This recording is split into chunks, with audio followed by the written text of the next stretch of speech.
Donc aujourd'hui, avec cette nouvelle vidéo, on pourra vous parler un peu plus des animaux, parce qu'ils comptent beaucoup dans notre vie, de chacun. Qui est-ce qui n'a pas d'animaux, qu'ils soient de compagnie ou autres, ou bien des animaux donc, de la ferme, c'est possible aussi, donc que je les soigne. Bien sûr, il y a des vétérinaires qui sont là, et nous aussi, on a des possibilités d'apporter un plus là où il y a des problèmes. Il faut savoir que les animaux sont très très réceptifs. Je pourrais même dire qu'ils sont plus réceptifs que les humains. Ils ne se font pas de blocage comme un humain pourrait le faire d'ailleurs. Et à distance. Tout le monde sait quasiment que les animaux sont très télépathes. Hein. La preuve, c'est que les pigeons, les hirondelles et autres oiseaux se parlent par télépathie, retrouvent leur chemin, ils font des milliers de kilomètres et retrouvent leur maison. Donc ils sont très réceptifs au magnétisme. J'ai pu le voir aussi donc sur des chiens, sur des chats, sur des chevaux, sur des pigeons. Hein. Ils sont très réceptifs aux soins que peut apporter un guérisseur radiesthésiste sérieux. Il n'y a pas beaucoup de différence, sauf que j'ai quasiment, je ne vais pas dire toujours, mais presque toujours fait un travail à distance. Vous imaginez bien que les gens, ils n'allaient pas ramener leur cheval, leur vache, leurs moutons, leurs chèvres, ou leur chien ou leur chat forcément ici. Donc j'ai presque toujours fait du travail à distance sur ces animaux. Et c'est bien la preuve, si je puis dire, que c'est pas du tout un placebo comme certains rigolos puissent l'annoncer à la télévision pour en fait les détracteurs de notre science, de dire que ce qu'on fait c'est un placebo. Ici on a bien la preuve que c'est pas un placebo, puisque quand on arrive à soigner un animal, il sait pas ce qui se passe, c'est comme un bébé, hein, il sait pas ce qui se passe et on arrive à le soigner et à le guérir. Voilà. Donc le plus difficile chez les animaux, pour le soigner, c'est de savoir de quoi il souffre. Parce que cette bête ne peut pas parler, malheureusement. On dit souvent que le chien, comme d'autres, ils ont énorme pour leur maître, sauf qu'ils n'ont pas la parole. Et justement, là où intervient notre science et qui est très efficace, c'est la radiesthésie. La radiesthésie qui permet donc de découvrir où est le problème. Si c'est un problème comment je vais dire, d'intestin, d'arthrite, d'arthrose, ça c'est visible. Mais pourquoi que la bête fait de l'arthrite, de l'arthrose? Il y a bien une raison, il y a peut-être des sensibilités, mais aussi je trouve au pendule qu'il peut y avoir un gros problème de nutrition, de carence. Et ça je le vois comme chez les humains, mais là il ne peut pas parler l'animal. Moi, j'ai été élevé avec des animaux puisque j'étais agriculteur, j'ai été éleveur. Mon meilleur jouet, entre guillemets, étant gosse, ben, ça a été mon chien. C'était mon fidèle compagnon. Donc le courant il passe bien et à partir de là, je vois quand je suis en contact des animaux, quand les gens sont venus avec leur chien ou leur chat, eh ben, bizarrement la bête se détend, au lieu d'être crispée comme elle pourrait l'être quelquefois chez le vétérinaire ou la peur d'une piqûre. Ici il y a le magnétisme qui fait et qui passe bien et il est très réceptif. Donc maintenant, étant bien réceptif, je peux analyser et faire les recherches à savoir où sont les problèmes.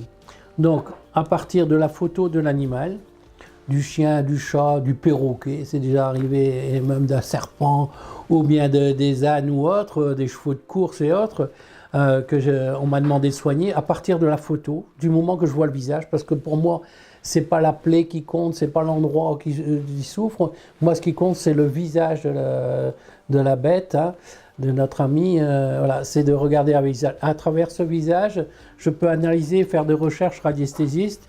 Et comme chez l'humain, je fais un bilan général. Parce qu'en fait, c'est un peu de la blague que de soigner que l'endroit dont la bête elle souffre. Hein, parce qu'elle peut aussi souffrir pour diverses raisons et il faut que je les trouve. Et ça, en parcourant mon livre ici avec tous mes tableaux, j'arrive à déterminer d'où viennent les souffrances et ce qu'il y a à soigner en fait. Et c'est rare qu'il n'y a qu'un point à soigner. Donc je prends la photo, je travaille avec la photo, hein, je tourne avec mon pendule sur la photo, je dis le nom du chien, j'analyse les choses, je transmets et je parcours mes tableaux. Comme ici, vous voyez, je vais déterminer l'énergie que dégage l'animal. Donc à partir de ça, je vois déjà une partie de l'état de santé général de l'animal. Hein. Si je le trouve à 6 000 d'énergie, au lieu d'approcher de 10 000 en unité bovis, il y a un problème qui est grave. Donc je peux déjà avoir une pré-analyse déjà avec ça. Après je passe avec le pendule, mon pendule va tourner et va s'arrêter à l'endroit déterminé concernant l'animal, par exemple du chien. Et je vais voir sa santé globale, où elle en est. Sur un tableau qui va de moins 40 à plus 40, si je la trouve à plus 20, je disais, bon, il y a quand même un peu de problème, mais voilà, c'est pas une catastrophe. Vous voyez. Après, je vais partir, je vais analyser son rapport acido-basique, je vais regarder le taux vibratoire, pareil. Ça, c'est le lieu où habite la bête, parce que ce qui existe aussi, comme vous savez que les animaux sont très réceptifs aux champs magnétiques, si par exemple les animaux sont en dessous des lignes haute tension, s'ils sont à un endroit où il y a des sources et autres, on en parlera plus tard, si vous voulez, mais il peut y avoir des problèmes. Dans une autre vidéo, je parlerai donc également de tout ce qui est maléfique et contraire à la bonne santé de l'humain comme des animaux. Donc pour continuer ici, donc j'ai analysé le taux vibratoire, les champs magnétiques, je regarde aussi si la bête elle est en souffrance, je mesure sa souffrance. C'est une échelle qui va de moins 10 à plus 10. Hein, je peux dire, voilà, votre bête, elle souffre beaucoup ou pas. Et je mesure aussi son bien-être ou son mal-être. C'est important parce que les gens ressentent bien les choses de leur animal. Mais moi, précisément, je peux le quantifier. Et ce qui me permet aussi, si on fait un suivi, de voir les progrès. Et ça, c'est encourageant. Les gens disent, ouais, on voit que notre bête, elle va beaucoup mieux. Et tout. Mais moi, je peux dire de combien. Et si on est arrivé à 100%, ou bien si voilà. Donc après, je vais aussi sur ces tableaux avec mon pendule, où je vais dire, bon, ben, votre bête, elle est dans le stress, elle a un cancer ou pas, elle est sous magie noire, elle est intoxiquée, elle est en carence, elle dort à un mauvais endroit. Voilà, on voit tout ça. Hein, et ça nous permet déjà de faire une approche de ce qu'il faudra prévoir pour la soigner. Ça va aussi éclairer le vétérinaire éventuellement, si la bête devra être opérée ou pas, s'il faudra plus axer les soins sur telle ou telle chose. Donc on est complémentaires du vétérinaire.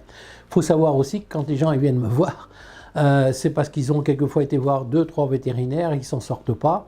Et ils se disent, bon, bah maintenant, qu'est-ce qu'on peut faire pour notre bête? Il y a le guérisseur qui est magnétiseur, qui agit par son magnétisme et par les prières, comme on peut le faire sur les humains. Donc c'est à distance, sans problème. Il faut savoir que dans les ondes, il n'y a pas de distance. Que je soigne un animal qui est devant moi à 2 mètres ou à 10 000 km, c'est pareil. Voilà. Et ça, je peux le prouver par les témoignages et autres de gens et d'animaux que j'ai soignés à distance. On a la même efficacité. Voilà. Bon, toujours est-il ici, donc pour soigner un animal, j'interviens en tant que guérisseur avec les prières et mon savoir-faire en magnétisme. Et il y a aussi une thérapie à suivre naturelle. Bon, vous savez que je suis agriculteur, moi les plantes, les animaux, j'y crois qu'on est dans un même monde. Hein. Les animaux, les gens, les végétaux, on est dans ce même monde et tout est lié. Donc, il n'y a pour moi rarement qu'une origine au problème. Pour moi, il peut y avoir un ensemble de problèmes, d'origines de problèmes qui font que la bête est malade. Donc, c'est ça que je peux intervenir en disant, attendez, il faudra changer de place votre animal parce qu'il dort sur une source. C'est très dévitalisant. Je peux dire que, bah oui, il y a de la magie noire qui a été faite, on a voulu vous faire mal et on a fait mal sur votre animal. Ça, on en parlera aussi dans une autre vidéo. Et on peut dire aussi qu'il faut quand même soigner la bête avec ou des médicaments, mais souvent ça n'a pas marché, c'est pour ça qu'on vient me voir, et qu'on me sollicite. Et moi, je travaille en phytothérapie. En phytothérapie, c'est quoi? C'est soin par les plantes, comme l'ont toujours fait nos anciens. Ils n'avaient rien d'autre que d'utiliser les plantes que nous offre la nature. Utilisons bien la nature. Alors, c'est pas aussi facile qu'on pense, parce qu'il faut trouver la bonne plante, le bon dosage et la durée de la thérapie. Et ça, c'est 3 facteurs importants que tout le monde ne peut pas bien peser, si je puis dire, bien déterminer. Et c'est ça le plus important, parce que tout le monde connaît les vertus plus ou moins de telle et telle plante, mais il faut savoir comment les utiliser. On pourrait tous les prendre, parce qu'il y en a des dizaines et des dizaines que j'ai soignées. Prendre comme exemple, bon, ce qui est le plus courant, les gens se désolent quand ils trouvent que leur chien il a dysplasie, qu'il y a de l'arthrose, de l'arthrite. Moi, j'ai ici reçu, c'est pas plus tard qu'il y a 2 jours, un témoignage vraiment qui m'a beaucoup affecté, touché, parce que tellement les gens ils étaient heureux. Cette chienne Pichoun, qu'il l'appelait Pichoun, elle était quasiment condamnée il y a 2-3 ans. Hein, elle avait eu des soins pendant 2 ans. Elle savait quasiment plus bouger. Donc son état était vraiment pitoyable. Et j'ai repris en main et on l'a soignée. Et ici j'ai une page complète sur ce témoignage de reconnaissance. D'ailleurs, à la suite de ça, j'ai dû soigner les maîtres, hein, parce que ces gens, ils ont quand même déjà quelques années derrière eux et ils sont plus qu'à la retraite. Donc j'ai intervenu aussi pour eux avec succès. Et ici, donc, j'ai un témoignage par rapport à l'invalidité de leur chien. Hein. Voilà.